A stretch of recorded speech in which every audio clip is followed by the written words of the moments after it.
No. I know I was there. We were saying 4s and 3s and all sorts before the game, weren't we? Justified though, wasn't it, really, when you look at the amount of shots that we had. Let's get real on this one, right? That's a poor result, but the performance wasn't poor. The output of chances created, the output of shots that we took, the risk that we took in that game, what more could we have done? Like, if you come out, you lose a game or you don't get the result that you go, here was the reason why we got that. And the reason that we got that today, I'm not going to say it was Clattenburg, because even with the penalties, we might not have scored them. So you can't say with definite that's going to change it. He was shite, right? Shouldn't have sent Herrera. No, I haven't seen a replay of any of the incidents, right? I've only seen them live. And live, it looked like there was at least 2 on balls. It looked like Herrera slipped. And if he slipped, he can give a foul. Luke Shaw gets pulled down in the box in the first half. There was so many dodgy decisions that, on the face of it, it looked like he had a horrific performance. But I'm not going to blame Mark Clattenburg for that. I'm going to say to the players, you've got to be more clinical. There was time and 37 times that we had the chance to win it. Wayne Rooney, neat little free kick with Blind right at death. Blind scored something like that against, was it Liverpool? Yep, from a corner though. So you think, that's a well-worked thing. I like to see the players using their brains like that. Hit the target though.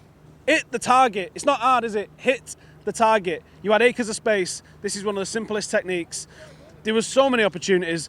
Tom Eaton had the game of his life. He'll probably go and get 5 put past him next week, because just that's the way football is, isn't it?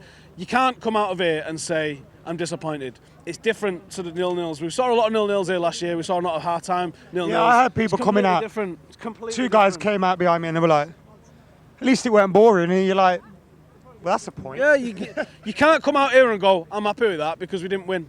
And we have to win. And at the end of the season, that's going to be the sort of game that you look back on if you miss out on the top 4. That's if we play like that against Burnley, 9 times out of 10 we win. Yeah, and today was the 10th time and we drew. And it happens. It's happened under every manager. It's happened to Barcelona against Celtic. It's happened to all these sort of teams.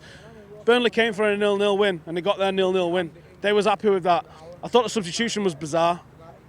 When we took Jesse Lingard off and Juan Mata off, I said to my old man, I said, right, well, we're not playing football for the last 20 minutes, are we?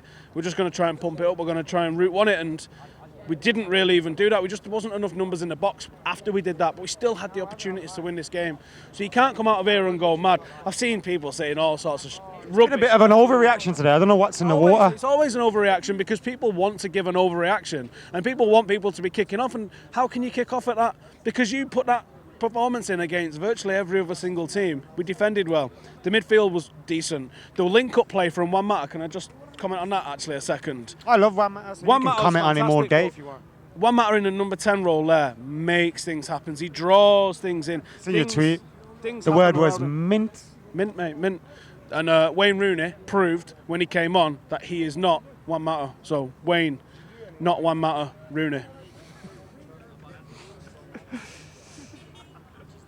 Positives.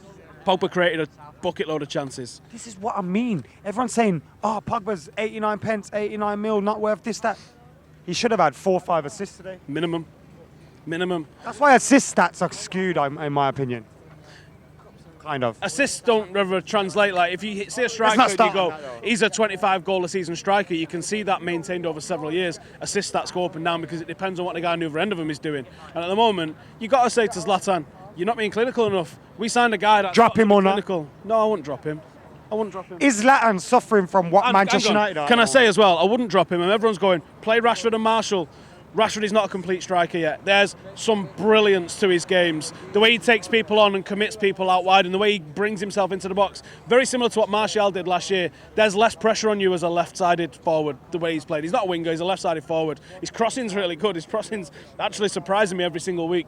But he's not got that hold-up play. He's not got that strength. He's not got that physicality that you see in Zlatan. Even Zlatan is struggling with it at the moment because you get crowded out. When teams sit back and they collapse midfield onto defence, it's very difficult. Zlatan's doing all right with it, but he's not finishing it. Rashford's not winning half the stuff Zlatan wins in the air. He's not holding the ball up the way Zlatan wins. I like the way they play together. I like the way Mata's coming in. It'll come. It might be too late for the league for us this year. It's probably definitely too late for the league for us this year. We've just got to build on what we're doing. Wasn't built in a day and all that rubbish.